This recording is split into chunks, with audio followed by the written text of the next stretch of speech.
Hey guys, this is Abhishek from GadgetsToUse.com, and today we are going to do the quick unboxing and quick review of Zenfone 2 Laser, which we have already reviewed, but this time the version which we have got with us is the 6-inch display version. So this is Zenfone 2 Laser with 6-inch display. It has got the same specification as we have seen earlier, but the display size is bigger, and this is how the package look like. As you can see, it is again called Zenfone 2 Laser. As far as model number is concerned, it is K555, which is the model number of this phone. There are some key features of this device mentioned over there on the packaging, which includes a full high definition display over there, and you also have 4G supported on this device. So we will take a look over the device later on. Let's take a look what we have got inside the packaging. And the first thing which we see inside the package is the Zenfone 2 Laser with 6-inch display. Again, we have already opened the package earlier, so this is an unboxing just for you, and this is not the retail package, but the retail package is slightly different, but there are some things inside the package which will remain the same as you see in retail package. This is how the phone looked like. It has got a nice metal like finishing over there at the backside, which is again plastic. The edges are thin, and the phone form factor is quite big. For a device which has 6-inch display, it is definitely a bigger phone to hold in one hand, because the bezel is also pretty thick. If you can take a closer look, the bezel is quite thick on this device, and the display size of the device is huge, and the overall form factor of the device is also pretty big. But on the other hand, it does not feel very heavy. Considering it is a 6-inch display phone, this phone does not feel heavy at all compared to some other phones out there which also have 6-inch display, and we will tell you the weight later on. Let's take a look what else we have got inside the packaging of this phone. Further going inside, we have got a micro USB cable which can be used for data syncing and charging, and here we have got a charger which comes in the package, and this is a 2 ampere charger which you get within the package of this phone. So you're getting a charger, a cable, and I'm not sure whether you have headphones. Most probably headphones are not there within the package of this phone. So let's take a look over the Zenfone 2 Laser, which comes with 6-inch display, which we have over there, and we have kept the packaging on the side. One thing I would like to tell you first of all is the weight. So this is definitely a bigger device to hold in one hand, and not at all a very good device for one-handed usage. You need to use this device with two hands most of the time, because you cannot reach the part of the screen with one hand, and this is a problem which will happen with this phone. Let me place it on the weighing scale and find out the exact weight.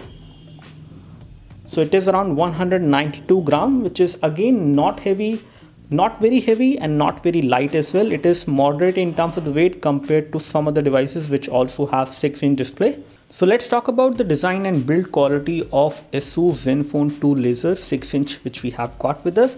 As far as the design is concerned, the design is same as we have seen earlier on the Laser series, so there is no difference in that. We have got this plastic over there, which is a shiny plastic which gives this device quite good looks. Over there on the edges we can see that we have plastic as well.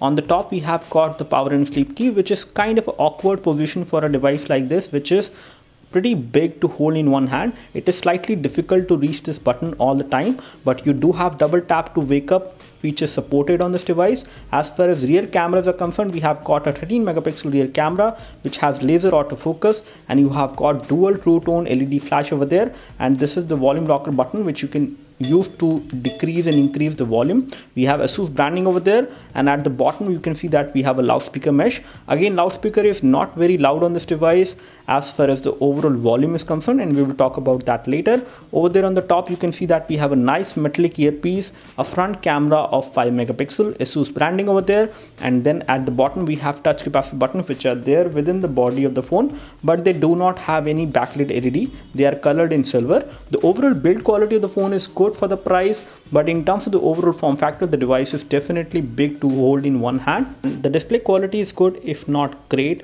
Again, it does not have a very good brightness level which I have seen. Outdoor visibility of the device is not too great, but indoor visibility is good enough. Viewing angles are also good. Again, they are not the best viewing angles we have seen on a device like this. About the display protection, they have given Corning Gorilla Glass 4, which is definitely good for a device like this which has big display. So Corning Gorilla Glass 4 will protect the display from any kind of breakage that often. In terms of the pixel density, it is good because it has a full high definition display on a 5.5-inch display panel. So the display feels crisp and clear, and there is no pixelation which you can notice on this device in regular day-to-day usage. Talking about hardware, let's take a look over the hardware configuration of the phone. We have got Snapdragon 616 on this device as per the information which we have got. It is an octa-core CPU and it is MSM 8939, as you can see. Let's take a look over the display resolution, and it is 1080 into 1920 full HD. We have Adreno 405 as a GPU, which is good in terms of gaming but not great for a device like this. Again, you can play high definition games, but some of the high definition games like Nova 3 does give you slight amount of UI lag, and we will talk about that later in detail. In terms of sensors, it has got a lot of sensors which should be there in a device like this, which includes light sensor, proximity, gyroscope, magnetic field sensor. You also have other sensors like gravity and geomagnetic rotation sensor as well. So in terms of sensors, it is fully equipped, and it does have the sensors you would need on a smartphone like this, which are required for day-to-day usage. Let's talk about cameras now. We have got 13 megapixel autofocus rear camera and a 5 megapixel fixed focus front camera. Let's take a look over the camera samples which we have got on this phone. We have taken a few camera samples and you can take a look over that. Now before we take a look over the camera samples, I would like to talk about the camera interface. The camera interface allows you to access a lot of extra modes, which includes the HDR mode. You have low light shot mode. You do have a manual mode as well. You can control the depth of field. You have panorama mode. You have GIF animation mode. So you have a lot of modes which are coming preloaded on this device as far as camera interface is concerned, which it allows the access for.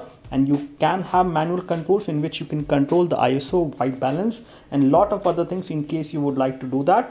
And you also can access the settings from here. You can control over the saturation. You can have smart brightness on the display when you are capturing photos, so that you do not have any problem when you are capturing these photos in sunlight. You do have an auto mode which will be enabled by default. So all these things are there, and you can actually use these features in case you would like to use it on this camera interface. Let's take a look over the camera samples which we have got. Let's take a look over some of the camera samples which we have taken, and these are the ones which we have taken in artificial light. They show you good amount of clarity and good color production overall. If you have good amount of light, you can capture very good photos with good clarity and good colors overall. As you can see over there, I can see good details in micro shots, and in terms of colors, the colors could have been better, but the overall color production is good when you have proper amount of light. But in case you do not have proper amount of light, then in that case the color production will not be that great. When it comes to the photos which we have taken in low light, these photos actually look nice, but again they do have a lot of noise as well. The clarity is missing and the colors are not that bright, and again the overall brightness of these photos is also not that good. So camera is doing a good job overall in terms of showing these photos on the display, but the moment you upload it or the moment you take a closer look by zooming into the photo, you can see a lot of noise over there, and the flashlight photos are actually very bad because they do not show the actual colors of the subject, and they actually look kind of weird in terms of color production and the brightness levels. So overall the camera is good on this device, but in low light or in artificial light, it is not performing that great. The front camera interface allows you to access a lot of options. You can control over the beautification mode. You can have different kind of filters also attached. Let me show you some of the front camera samples which we have taken. This one we have taken against light, and in this one I can see myself, but again I'm not very clear in terms of brightness. I would say the photo is good enough, but it could have been better. If we take the photo in flow of the light, this is how the selfie turn out to be. Again, in this case, the selfie come out to be good in terms of clarity, but again, if you zoom in, you can see slight amount of noise. So the front camera is good, but not great in terms of capturing photos in artificial light or in low light. So here we have the gaming experience right now in front of you. We are playing Asphalt 8, and this game is getting played pretty smoothly without any kind of graphic hiccups. Touchscreen is also sensitive to the finger touch, and there is no problem with the graphics as well. However, I can notice slight amount of heating over there at the back side near the camera module. But in terms of graphics, I do not see any issue while playing this game. When we played Dead Trigger 2, the gaming was smooth and responsive as well. We did not notice any kind of graphic issues when we played Dead Trigger 2. Even when we played that game in high graphic mode. Again, the gaming was not ultra smooth, but overall it was good enough for a device like this. We have played a high definition video on this device for approximately 5 minutes, and it has given a battery drop of only 1%, which is very good for a device like this, which has got good battery, and the battery drop is again not much. Talk about the software. The software is pretty responsive and smooth on the ASUS Zenfone 2 laser. It is much more responsive compared to the previous iteration. They have optimized the software to make it work fine on this device, provided with this hardware which it has and the amount of RAM it has, but still it is not ultra responsive. On heavy usage, in case you are playing games, you can see the software lag on this device, and that is bound to happen. Let's take a look over the settings and find out the version of Android and other details which we have on the phone.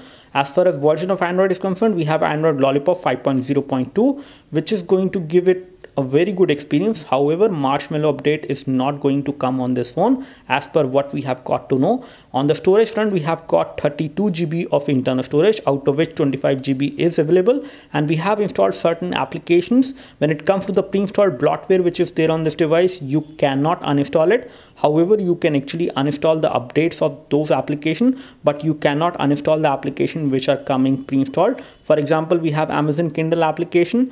I cannot uninstall this application, but I can uninstall the updates this application has got. Under display settings, you can see that we can actually control the temperature. You can control the color temperature of the display. You can have it balanced. You can have it blue light filter, vivid, customize as well. So you can control over the hue and saturation levels of the display, which is definitely good for a device like this. So all these things can be controlled. Apart from this, you do have some extra features under ASUS customized settings. Over here you can see that you can actually have a glove mode so that the screen becomes much more responsive. Especially this can be used in winter time. And then you have some extra options which allows you to configure recent apps key, quick setting options, and all these things can be controlled on this device using these customized options. When it comes to the application scenario, I would like to show you the current status of the RAM. This device has got approximately 3 GB of RAM, and out of which 1.2 GB of RAM is being used and 1.1 GB of RAM is free. So with the amount of RAM it has, it can actually handle gaming pretty effectively without any issues. You can play most of the games on this device, but some high definition games like Modern Combat 5 and Nova 3 will show slight amount of lag. Otherwise, gaming is fine on the phone. On Antutu, we have got a score of 34808, which is a pretty good score for a device like this. Let me come back and show you some of the scores which are related to graphics. On Ninamark, we have got a score of 59.2 FPS, which is also a good score.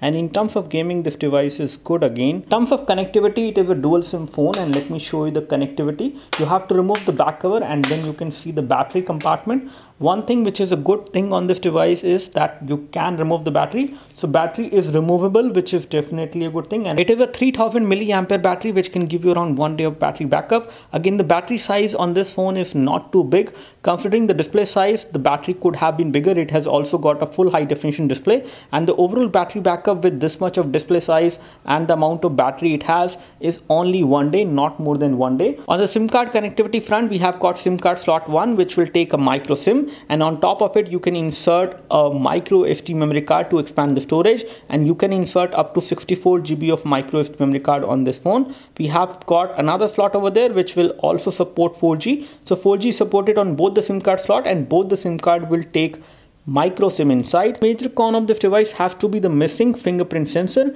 which is again not there on this phone. Provided the price which you are paying for it, you should get a fingerprint sensor, but there is no fingerprint sensor on the phone.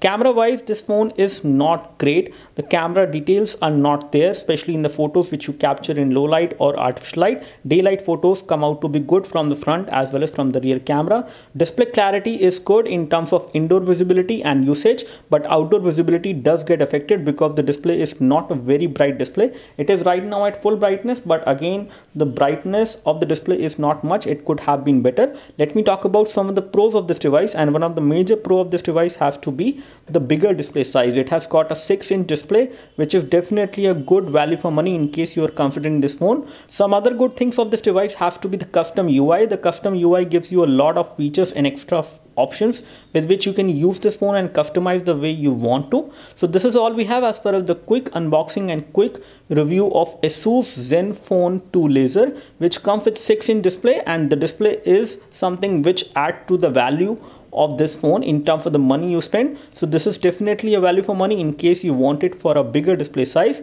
This is all we have. In case you have any queries and questions, please leave your queries and questions in the comment section below. You can like this video. This video help you by clicking the like button below. You can subscribe to our YouTube video channel for more videos like this by clicking the subscribe button below. Thanks for watching this video. This is Abhishek signing off. Thank you.